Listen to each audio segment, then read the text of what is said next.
Hi, I'm Megan and welcome to my kitchen. Today's video is a collaboration with Amanda over at Faith Food and Family. I'll have a link to her channel in the description box below, so as soon as you're done watching my video, make sure that you head over to her channel, show her some love, and let her know that I sent you. I know that you'll love Amanda's content. She is a genuinely sweet person, really sweet lady. She's a wife and a mama. She does what's for dinner videos and all kinds of cooking content on her channel. I've tried several of her recipes and we have really enjoyed them, so I highly recommend that you all, like I said, head on over to her channel and check it out and subscribe to her if you're not already. If you're coming to my channel from Amanda's, welcome. Like I said, my name's Megan. I do weekly what's for dinner videos and grocery hauls, and I also do other recipe videos as well. So I hope that you take a look around my channel and that you'll consider subscribing. And if you're a returning viewer subscriber, thank you so much for coming back. I really appreciate it. In today's What's for Dinner video, I'll be sharing with you what meals we had this past week. Our dinners were easy to make, budget friendly, and delicious. So if you'd like some weeknight meal ideas for your family, just keep watching. For dinner this first night, I'm making roasted chicken. I loosely follow Ina Garten's recipe. I'll have that linked in the description box below. I have shared this one other time before on my channel. I'll link that video down below as well. I go into more detail on that video. So if you're newer to cooking or if you've never made a roasted chicken before, you might want to check that video out because again, I kind of go in a little bit more in depth. I didn't do it in this video for two reasons. One, because like I said, I've already filmed it before, but two, I know some people can be a little squeamish about handling raw meat, specifically raw chicken. So like I said, I'll just kind of go high level today. If you want a little bit more detail, go check out my other video. But let me show you the ingredients that I'm going to be using. All right, here is what I'm going to be using today. I've got my whole chicken, some fresh thyme. I normally just use dried thyme for this recipe and it always works out just fine.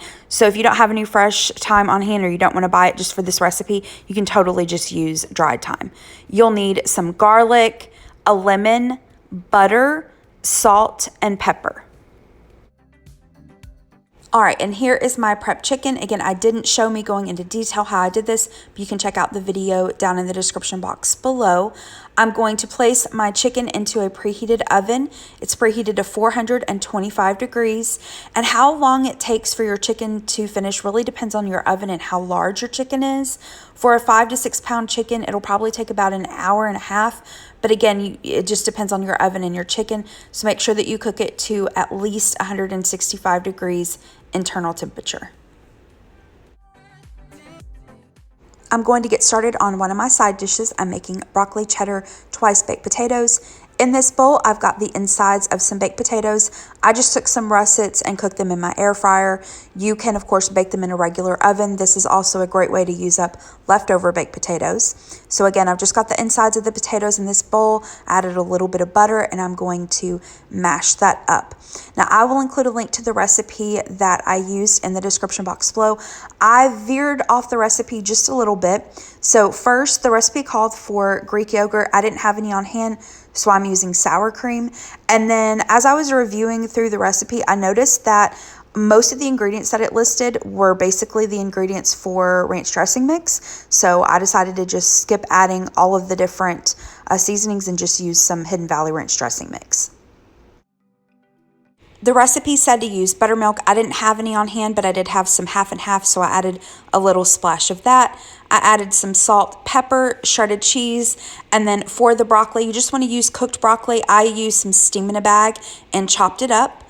So once I've added all of my ingredients, I'm going to stir it until it's well combined, give it a taste, adjust the seasonings if needed, and then I'm going to take the filling and place it back into the potatoes, sprinkle it with a little more shredded cheese, and then this is going to go into a preheated oven set at 400 degrees, and you just need to bake this for about 15 or 20 minutes until the cheese is melted and the potatoes are heated through. For my second side dish, I made some quick glazed carrots. I've shared this many times before on my channel. All I do is take cans of sliced carrots, drain them, add them to a sauce pot, add a little pat of butter, a little bit of brown sugar or honey, some salt and pepper, and then I just slowly heat up the carrots while the rest of dinner is cooking. Here is the roasted chicken out of the oven. Look at that golden brown skin. So good. You do want to let this rest for at least 15, maybe 20 minutes or so before you carve it up. And here are the twice baked potatoes out of the oven. And then here are the finished carrots. Next, I'll show you our plates. Here are the plates. So we have some of the roasted chicken, the carrots, the twice baked potatoes, and then I had some Hawaiian rolls left over, so I served some of those up. We actually ate this on a Sunday evening, and it was the perfect Sunday dinner. Everything was delicious. It was so good. If you've never tried a roasted chicken before, I would highly recommend you give Ina's recipe a try. I've made it several times and it has turned out perfect every single time. And in fact, I think the recipe is actually called like perfect chicken or perfect roasted chicken, and the name definitely fits it. So this was so delicious. Can't wait to make this again. So yummy. So on my channel, I try hard to be honest about what we have for dinner. I do that for two reasons. One, even if we eat out or do something quick, it might be something that you haven't had in a while and you say, hey, that sounds good, let me add it to the meal plan. And the second reason is, having healthy, organic, made from scratch dinners every single night sounds great in theory, but let's be honest, it's not realistic for most of us. Life happens, we get busy, we don't feel well, we have a bad day and we say, screw it, I'm going to get a double cheeseburger and a milkshake or, whatever the case may be. And that's fine. It's normal, everything in moderation. So I share this again to be honest and, maybe to inspire you. This particular night, we weren't super hungry. We had a late lunch. And so here's what we had. I had a bowl of trail mix. Yep, that was my dinner. I know it can't even really be classified as a dinner, but I wasn't super hungry and that just sounded good to me. And then my husband had a bowl of frosted mini wheats and that's what we had for dinner. Dinner the next night was also off meal plan, but we had lots of the roasted chicken left over and I wanted to use it up. It was so good, I didn't want it to go to waste. And chicken salad just sounded good to me, so I decided to whip some up. I don't really follow a recipe for this. I just kind of eyeball everything, but I'll show you how I like to make it. So in this bowl, I'm going to add in some mayonnaise. I had a little bit of left in two different jars, so that's why I'm using two different jars. And then I like to add just a little splash of milk to kind of loosen up the dressing a little bit. I'm going to add in a sprinkle of ranch dressing mix, a little bit of salt and pepper, and then I'm going to stir that until it's really well combined. Here's that leftover roasted chicken from the other night. I'm going to shred it with my hands. You could, of course, use whatever kind of chicken you've got on hand. You could cook it yourself. You could use a rotisserie chicken. You could also use canned chicken. But I'm just going to add the chicken, and then every time I make my chicken salad, I just use what I've got on hand. Sometimes I add grapes, sometimes I add apples. Today I'm adding some dried cranberries, slivered almonds, and then some of these honey roasted pecan pieces. I'm going to stir that until it's combined really well, and then that's it. The chicken salad will be ready. All right, here are the plates. So my plate is on the right-hand side. I've got some of the chicken salad with some club crackers, and then I made a side salad with some homemade ranch dressing. On the left-hand side, my husband warmed up a couple of the leftover broccoli cheddar twice baked potatoes. And then instead of having chicken salad, he wanted a chicken salad. So I just made him a salad and then took some of that same leftover chicken and diced it up. And then he has the Ken's honey balsamic vinaigrette on his salad. And this was dinner this night. Really delicious. Great way to use up leftovers. For dinner the next night, I made blackened salmon with mango salsa. This was so delicious. I can't wait to make this again. I'm going to start out by making the mango salsa. Now for the mangoes, I'm using these just Libby's diced mangoes. I'm going to drain the juice off and rinse them. You can, of course, use fresh mangoes if you prefer. I personally have a hard time, though, with fresh mangoes not being ripe when I need to make salsa. And I believe it was from the Pioneer Woman a long time ago. She made mango salsa, and she used, like, canned mangoes as well. So that's what I'm going to use. You use whatever your preference is. Next, I'm adding some finely diced jalapenos. I removed the seeds and membranes. You can leave the seeds in if you prefer. Then I'm going to add some finely diced red onion, some chopped cilantro, and if you do not like cilantro or it tastes like soap to you, just skip it.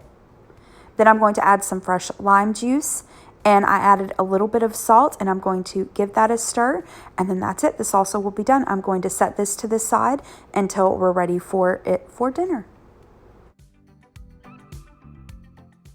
For the salmon, I've got my skillet over about medium-high heat. I believe one of the recipes that I looked at for this said to use a cast iron skillet. You can, but I just didn't feel like getting it out and cleaning it, to be completely honest. But I've added a little bit of oil to my skillet. When the oil is hot, I'm going to take my salmon. I have seasoned one side of it with some blackened seasoning. Use your favorite. I'm just using some from Kroger. That's what I've got on hand. I'm going to add that to the skillet and then season the other side. We like our salmon about medium, and with these being kind of thin, they didn't take hardly any time at all to cook. You just want to cook it for a few minutes on each side until it is cooked to your liking. To go with the salmon, I made some quick roasted asparagus. Just took some asparagus, drizzled it with some oil, salt, pepper, and garlic powder, and cooked it in the oven. Here is that mango salsa. Then we've got our salmon. And then to go along with this, I made some coconut rice. I've shared this before on my channel. This is my dad's recipe. I'll have it typed out in the description box below. So incredibly easy. It's basically just instant rice, some water, a little bit of salt, and then some pina colada mix. You could also use cream of coconut. All right, here are the finished plates. So you have the salmon, the salsa, the asparagus, the coconut rice. And like I said earlier, this was delicious. It was so good, and we cannot wait to make this again. In fact, my husband, he's like, can we please add this to the regular rotation? It was really good, and best of all, it was so quick. I mean, the salmon takes just a couple minutes to cook. The rice, you can cook it in the microwave, and so super quick and easy dinner. I highly recommend you all give this a try if you like salmon. For dinner the next night, I made a chili cheese dog bake. I've shared this before on my channel, but when I posted my meal plan in my latest grocery haul, I had several people say that they wanted to see how I made this. I first was inspired to do this from Tamara over at Southern Wife Everyday Life. I'll have her channel linked in the description box below. I think I make mine a little bit different from hers, but it's delicious and it's so easy. Total family friendly, especially if you love chili cheese dogs. So what I'm doing is I have this casserole dish. I've greased it. I'm going to add some canned chili to the bottom. Use your favorite chili. This is a great way to use leftover chili if you would prefer to do that. But again, just use your preference.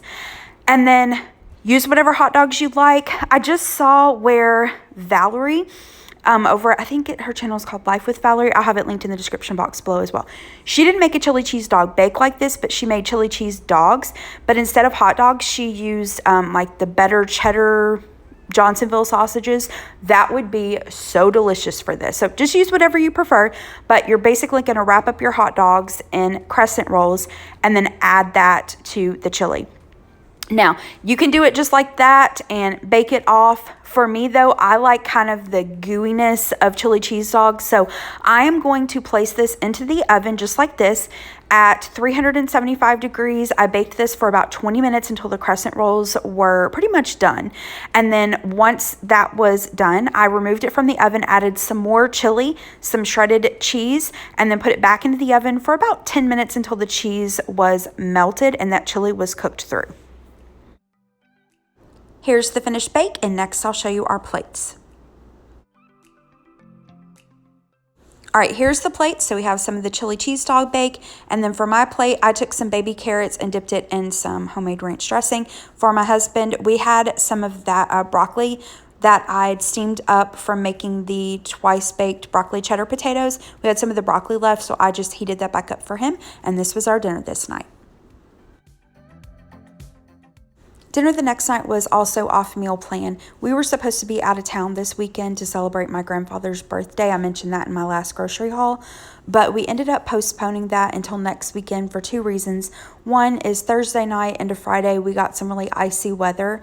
But secondly, our dog Happy got really sick. We had to take him to the vet, and so he's been really upset to his stomach. So we've been kind of having to take him outside a lot, watch him, given medicine and all that. So again, needed to go off meal plan, but luckily I've got a stocked freezer and pantry, so it wasn't an issue coming up with meals. We were planning on eating out while we were in Kentucky. But this was a really cold day. Like I said, it was icy, rainy. Decided to make one of our family favorites, which is creamy Italian chicken. I've shared this several times before on my channel. I have a dedicated video for it, which I'll include in the description box below. But just to kind of quickly share it, this is a really popular recipe. I see this kind of everywhere. Like I said, I've been making it for years. It's one of our family favorites. It's so easy. You're just going to take some chicken breasts, place them in your crock pot. You can use frozen chicken breasts. You don't have to thaw it. You're going to season the chicken with an Italian dressing mix packet, add a can of cream of chicken soup, some cream cheese, and then place a lid on this. You can cook it on low all day, or you can cook it on high for a few hours.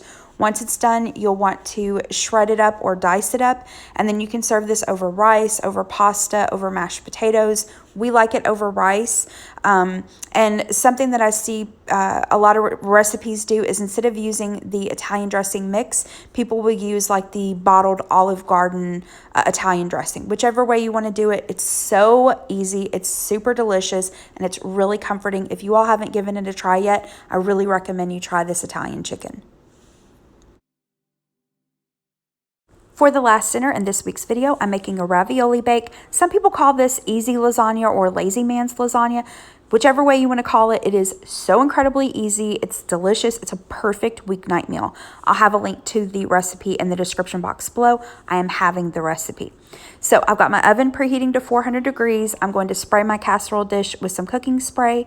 I'm going to add a thin layer of spaghetti sauce. You can use your favorite kind and brand. You could also use homemade. I'm using this tomato, basil, garlic from Walmart. Next, you're going to add a layer of frozen ravioli. You do not need to thaw this or cook it. Take it straight from the freezer and it'll go in the oven. I'm using the cheese ravioli. Use your favorite filling. Once I've added a layer of the ravioli, I'm going to add some sauce. I like to add a sprinkle of grated Parmesan cheese. We're going to add some shredded mozzarella cheese and then repeat the layers. So add your ravioli, your sauce, and your cheese. This is going to get covered with aluminum foil. I'm going to place this into my preheated oven.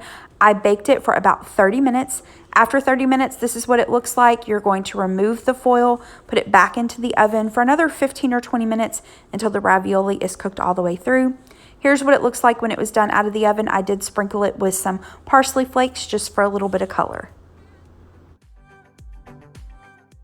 To go along with the ravioli bake, I'm making some garlic bread. I just get this at the Dollar Tree. It's $1 and it's 6 slices. Great deal, and it's pretty tasty, so I'm just cooking it according to the package instructions. All right, here are the finished plates. So we have some of the ravioli bake, the garlic bread, and then I made some side salads. My side salad has some homemade ranch dressing. My husband's has some Thousand Island dressing. All right, that's it for today's video. Thank you so much for watching. I hope that you liked this video. If you did, hit the thumbs up button below and subscribe to my channel if you're not already. And don't forget to head on over to Amanda's channel and show her some love. Let her know that I sent you. Again, thanks so much for watching. I hope you have a great rest of the day. Bye-bye.